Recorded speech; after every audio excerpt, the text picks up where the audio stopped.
Locate the low-pressure charging port. It's typically sticking out from a wider aluminum hose and most times has an L on the cap.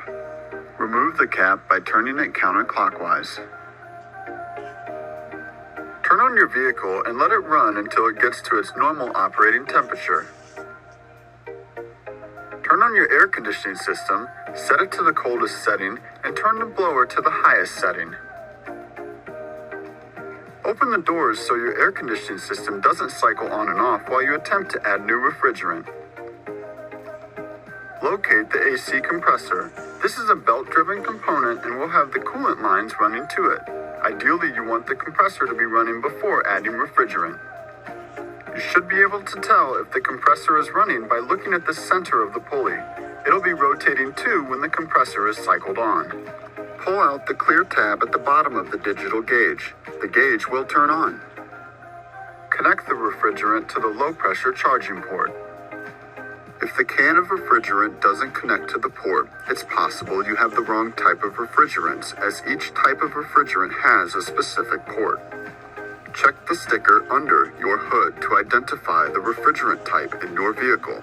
134A will only fit the low-pressure port on a vehicle with 134A refrigerant, and R1234YF will only fit vehicles with R1234YF refrigerant.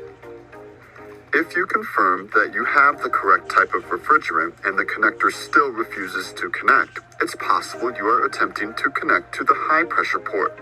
Check to ensure you are connecting to the low-pressure port.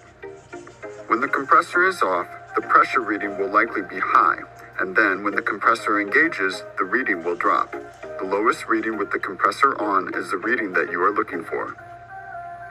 Remove the refrigerant line from the low-pressure charging port on your car.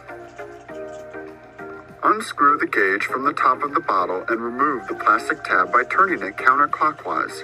Then replace the gauge by screwing it back on.